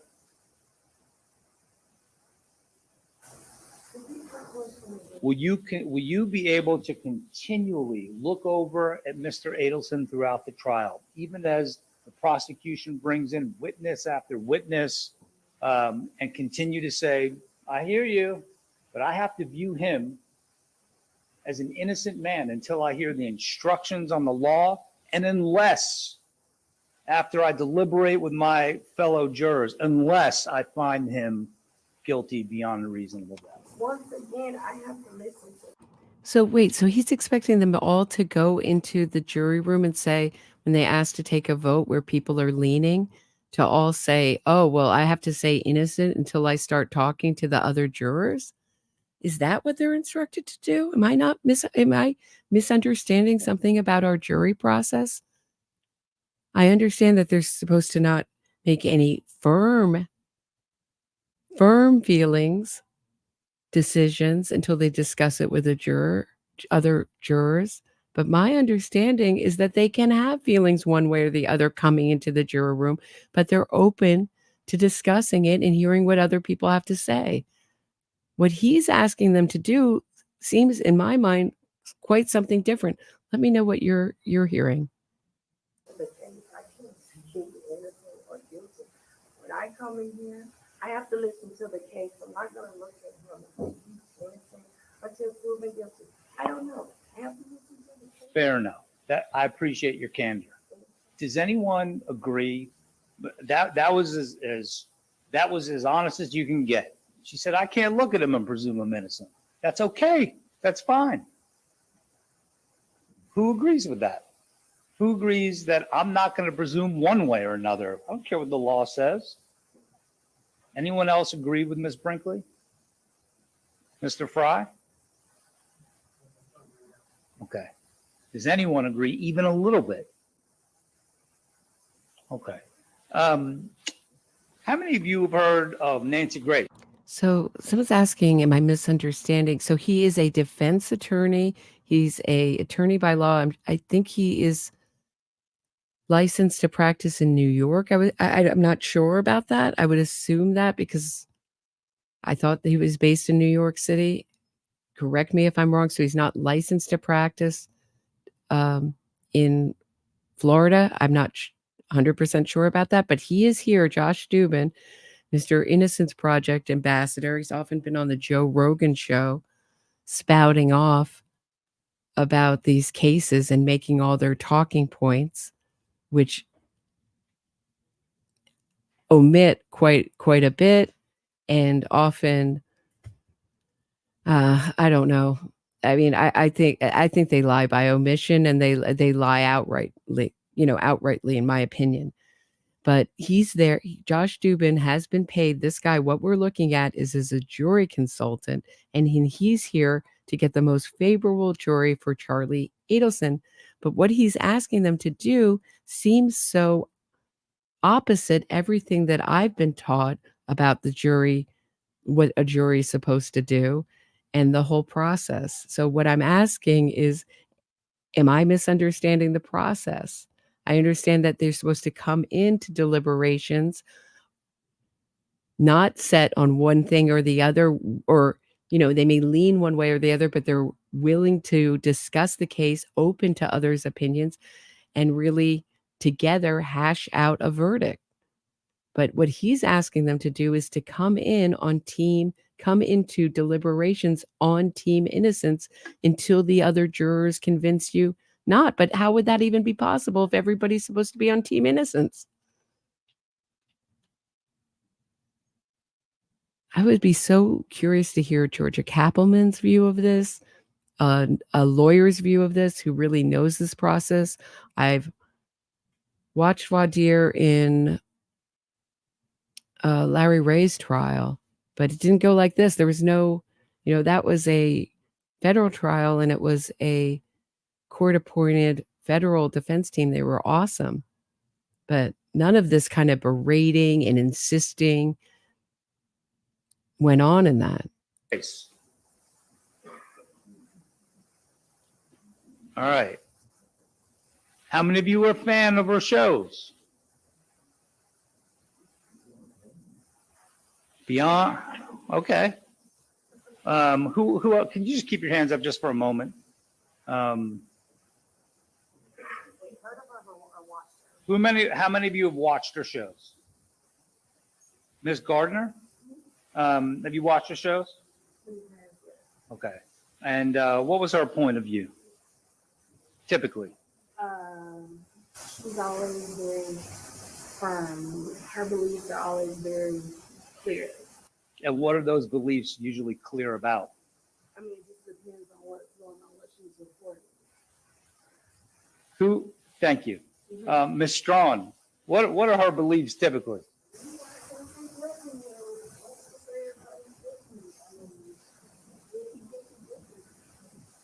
How many of you agree that have seen her shows that that's how she sort of, so tell me, and this is fine if you feel this way, whether you find her entertaining or whether you agree with her. How many of you are a fan? A regular watcher? Okay. So Nancy Grace is a former prosecutor. She's very victim-centered. And so he wants to get anyone out who is a fan of Nancy Grace's. For the folks that work for the state. I mean, I would predict that. I mean, that would be something that I would expect from someone like Josh Dubin. What I don't expect is for him to insist that they all come on into the deliberations on Team Innocence, and every time that they look at Charlie Adelson, they're supposed to have strong feelings of innocence during the whole trial. I don't think that's not my view of what a fair jury does, but let me know what you think. For municipality, are there any of you that feel, and there were several of you that either work for the state or have family members that do any of you feel like some simpatico, if you will, some familiarity with the prosecution because they too work for the state? Who works for the state? Okay, so I'm going to start with Ms. Walker. Remind me again. Okay. Different area. Okay. Any particular allegiance with prosecutors here because they too work for the state? Believe Ms. Gardner works for the state. Yeah. Okay. Remind me of where you work at the state again. Okay. And do you feel like when you look at the prosecutors Any bit of, we're all in the same gang kind of thing? Sure? Yeah, Not a little bit? no. All right. Who else? Okay. Do you understand why this might be a concern for me, Dr. Rubino? Okay, why? Because if we're inherently biasing ourselves towards a certain group, we might also bias ourselves towards their opinions. Yes. Spoken like a true scientist. Well, preaching of the converted. I'm just a nerd for different things. Mr. Fry? Oh, sorry. Fry, Fisher, separated by a column. All right. Now you got that in my head. No allegiances. Okay. All right. Anyone feel that way that have family members that work for the state? So Dr. Rubino mentioned something that I'd like you all to consider. This notion of inherent bias. And it's something to think about because I have a little bit of ways to go. It's something to think about overnight. If there's anything that I asked you about that you reconsider to yourself, not on the internet, not to a friend or to no one but yourself, please let me know first thing in the morning. Had that happen where someone comes back the next day and says, I thought about it and I kind of do think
Okay, can you hear me now? Are we still streaming? I guess we had some technical difficulty right at when Josh Dubin is going off about cops. And basically, I think what he's saying is actually, I think this is one of the more fairer parts. And thank you for your patience. I don't like all of a sudden it just kicked me out of the whole program, the whole streaming program. And thank you if you're still listening. I understand that this is like very, I don't know. It's a little bit more technical. It's a little bit more gritty subject matter. It's a little bit more for those who really love trials and love the behind the scenes stuff. But I've never seen a voir dire like this at all. I mean, this is more along the lines of what you think you'd expect. Does anybody biased for cops that they think that they're going to get on the stand and everything? I can't evaluate anything that they say because I just like them so much. And I can't think that they'd ever wrongfully arrest someone. That's fair, I think. But this kind of like insistence and pounding and good for this jury pool for sticking up to them and twisting the meaning of presumption of innocence and even changing the presumption of innocence, changing it, modifying it to make it even more defendant friendly, I think is a little bit morally, legally sus. I don't know. You'd have to talk to a lawyer about it. And I don't think it's a newer field, this whole field of jury consultants. So what kind of rules are there for jury consultants of what they can and cannot do?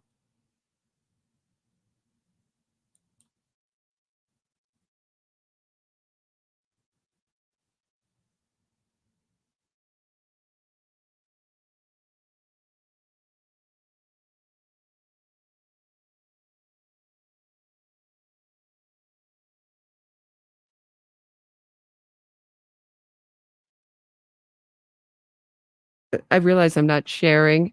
Hold on one second.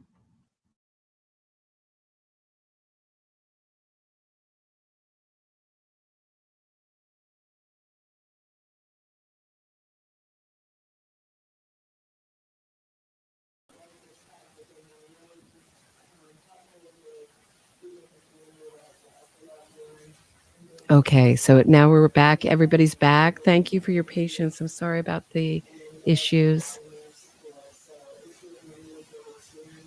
Okay, so I'm going to put this question to Ms. Strawn and Ms. Moore. But I want you all to act like I'm asking you all right? Great point about Dr. Phil was doing this kind of jury consultant. And what I've heard about Dr. Phil, aside from my own experience working at O Magazine for 9 years, is that he took this woman created this kind of psychological program, and he just basically took it from her, and he was working with her. He took her whole program and repackaged it as his own.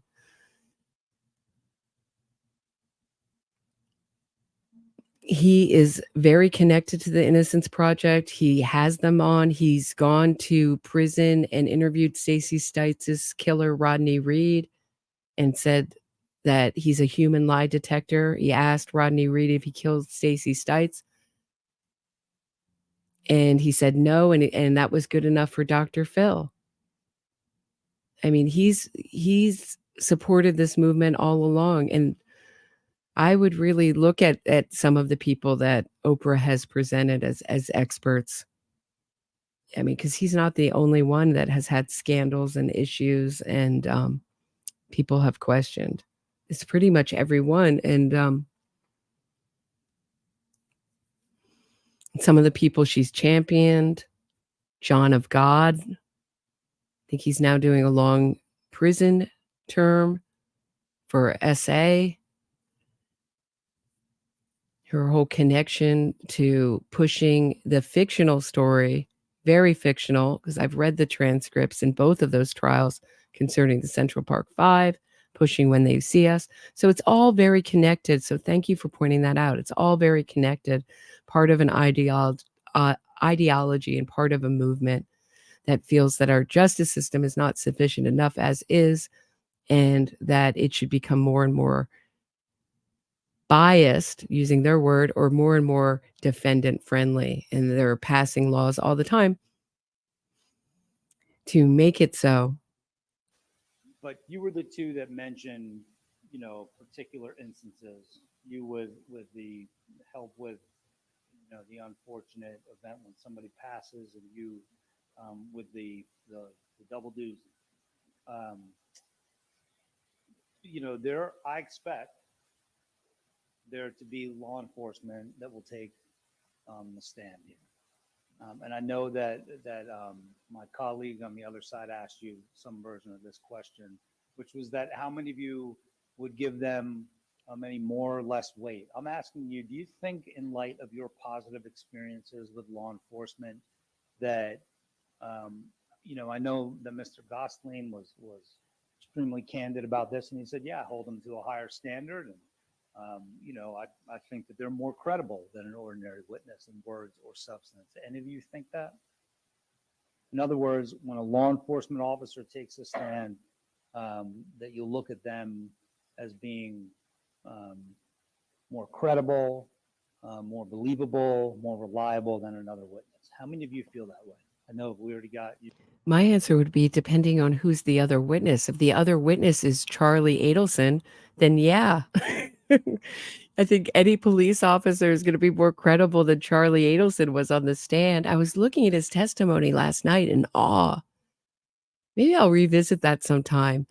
But it's really interesting to look in retrospect. I think when I was watching the trial live, I was so nervous that he was going to sell his story to just one juror, and that the state and the taxpayers would have to pay for a whole nother trial on someone who I feel is clearly guilty. But I mean, he is just answering questions. It was the question he was asked about all his gifts to Katie, and he was giving these long explanations as to he never gave Katie and her mother a cruise. He never did this. He never did that. And it just looks like one long lying explanation after another. I encourage you to go back and tell me what you see. Watch a little of it and tell me what you see. You, Mr. Gosling, Mr. Weaver. How many of you feel that way? No? Why not, Ms. Moore? The reason why I said I wouldn't like for you to take it as an individual person, you have to look at people on an individual basis. And not doing this acts, you have to see it every day. So you can't hear what she's saying, but you can hear the tone. And she's just like, the jurors are getting fed up with this. They're like, we told you you're not biased in every single way. Can we get on with this? And most people don't want to be jurors. They have lives. They don't want to interrupt them. So if the people are there and they're still answering honestly, after all this, search yourself, you're biased. Come on. You're biased. You watch Nancy Grace. You're a fan, right? You like police officers, right?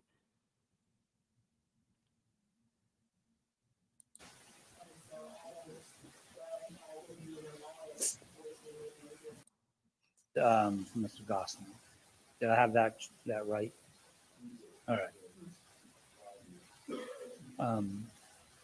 I think you had a good season. Does anybody feel that, someone gets on the stand and they're wearing a uniform or they're part of the Leon County Sheriff's Office, that they must be more believable? All right. How many of you have heard of this notion of something called groupthink? All right, groupthink. Can can the good doctor explain? If I recall, groupthink is the idea of people jumping on one person's interest. following up behind that. So lots of independent reading, doing tons of long-range round ideas, how we develop and take positions on and continue itself over time. Okay. Can you give me an example, Dr. Rubino, of how and when groupthink can be a dangerous thing? I think anytime a person is in a position of leadership and they're trying to manipulate a crowd to block the individuals that are taking to assess a position, to try. So she's saying anytime an individual assesses a position, tried an example of when someone trying to move people in one direction or another. I think she's probably going to say it's kind of hard. I think Craig had to Craig_R's channel, go over to his channel and subscribe. He worked really hard. He had to up the audio, down the audio, but he wanted you to hear kind of the tone when you could and hear what the jurors said when they were audible. And sometimes that includes turning up the sound, including the room noise. But I'm going to just try to move forward a little bit on this. Let me, I might reference you again to articulate something better than I know I'm capable of. So, there couldn't have been a better explanation, I don't think. So what I'm getting at here is, how many of you think it's possible, or let me switch it. How many of you think it's impossible for a group of well-intentioned people to take the witness stand, all for one reason or another, believing one story, but they all got it wrong? Does anyone believe that's impossible? You follow my question? I don't think it's impossible, but I think it's rare. But this movement's asking you to say that everybody who's looked at this case has got it wrong, and this happens frequently, all the time, every day in our justice system. And I would say that's not so from my research. Question? Who's confused about my question? Okay, only one. That's not bad. So, what do you think I'm getting at? And usually in wrongful convictions, there's a reason that that someone's been wrongfully convicted. There's a confusion, or they've been set up, and many of those people have been able to reverse it fairly swiftly in our appeals courts. Not always, but usually. Ms. Williams.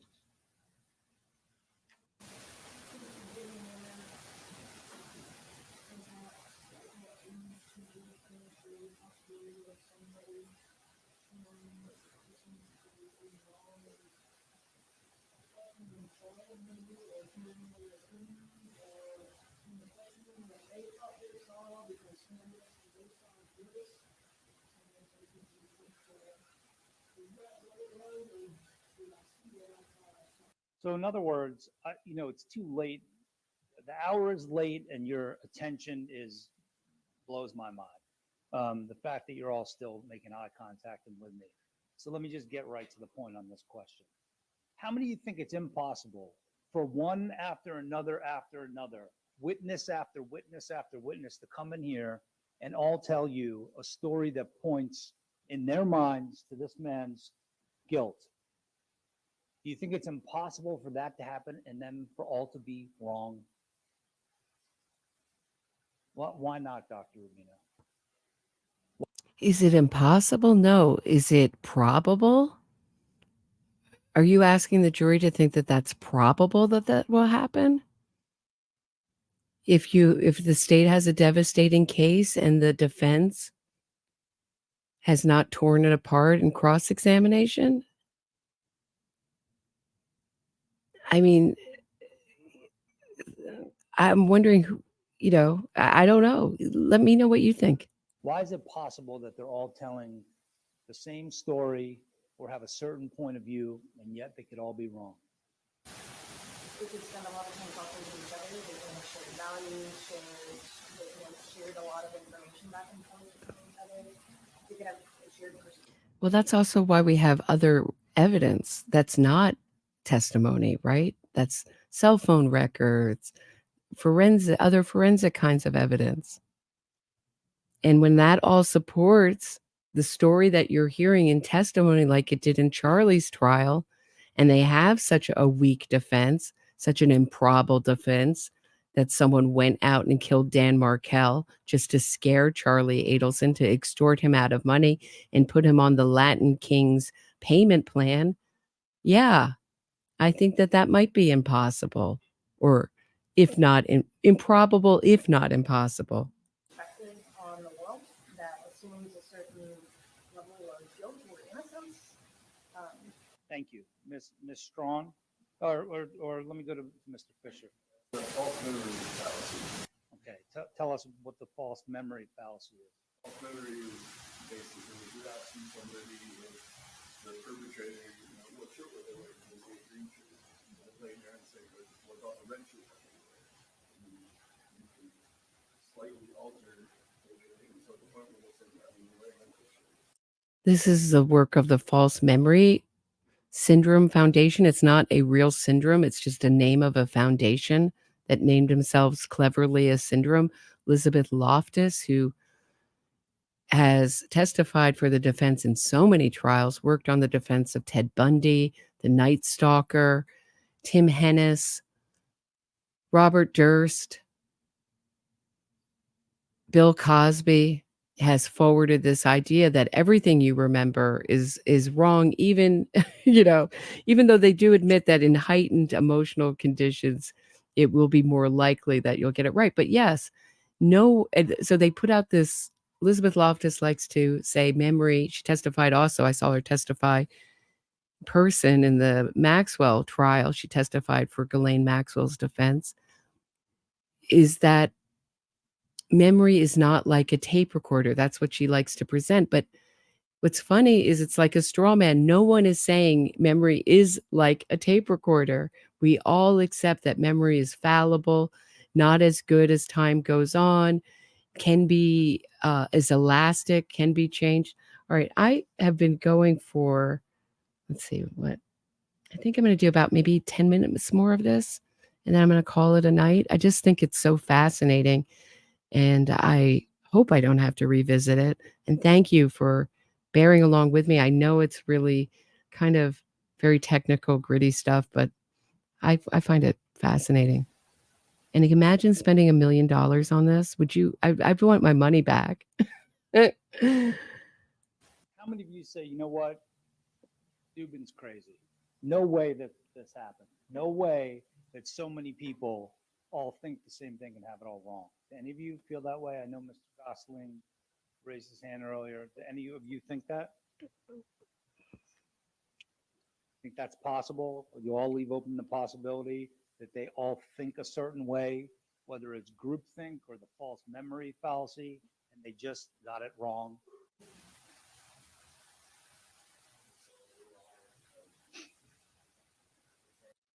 So he's already arguing for Charlie Adelson's defense. He's already giving reasons why all the witness testimony could be wrong in this trial.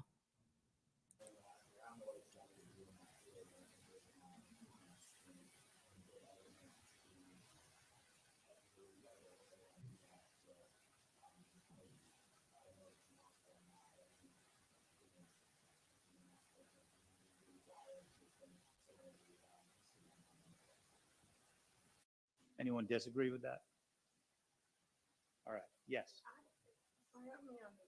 Yes, sure. If I can, I'll try. So if there's 12 people that saying the same thing and agreeing on the same thing, so, oh my God.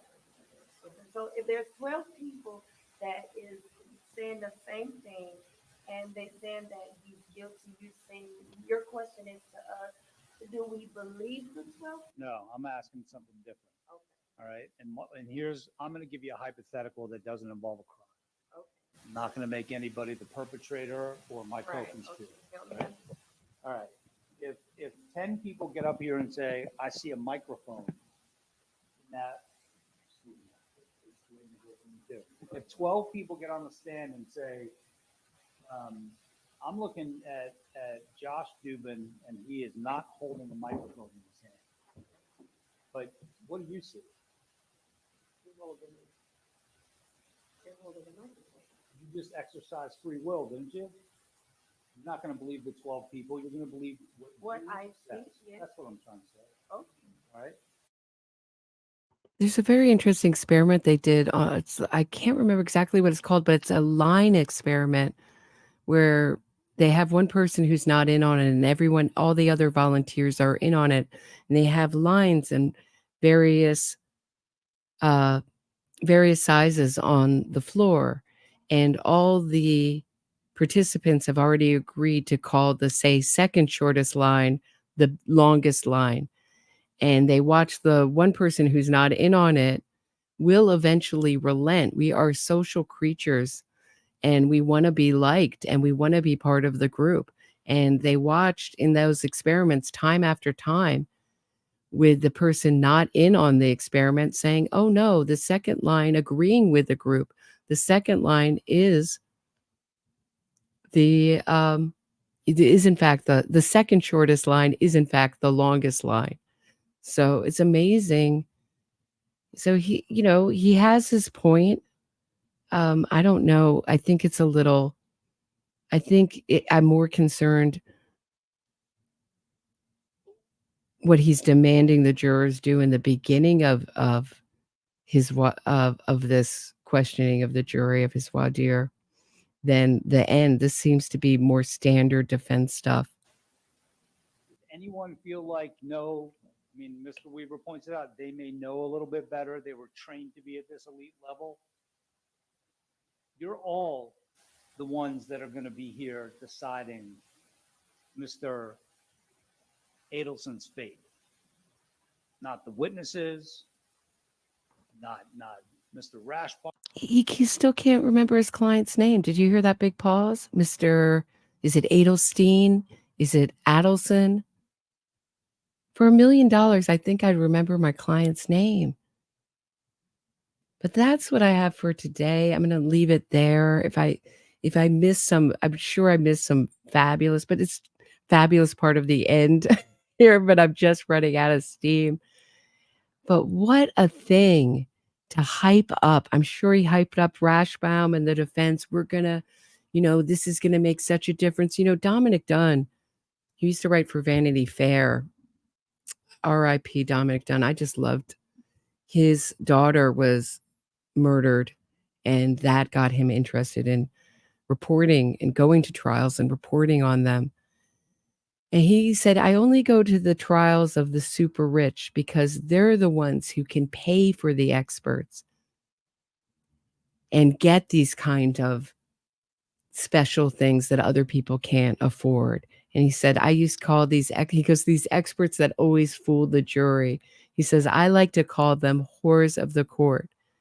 Because he says jurors fall for them all the time. These kind of fancy memory experts and jury consultants. So Dubin is a product of Charlie Adelson's wealth. And it'll be interesting to see if he comes back for Donna's trial or not. We saw Donna today. So we started out this show talking about Donna and her absolute tantrum after she got pretty much the court ruled on the Sixth Amendment issues, and that's it, according to Sonny. And was like, the rest of it you're going to have to work out within the jail. You got to complain about the jail. There's that complaint form. Hand it in, Donna. She did not like that. She's used to special treatment. So tomorrow morning is going to be Charlie Adelson's sentencing, and I think it's going to be fascinating. We may hear from Charlie Adelson himself. Should he address the court? I think he will. That would be my prediction. We're going to hear from the Markells via Zoom, victim impact statements, and we're going to hear from the judge, and we're going to finally learn a little bit more about what he was thinking of Charlie Adelson during the trial and his crimes and his attitude towards them. I think this is we're looking at a life sentence here, plus maybe some years.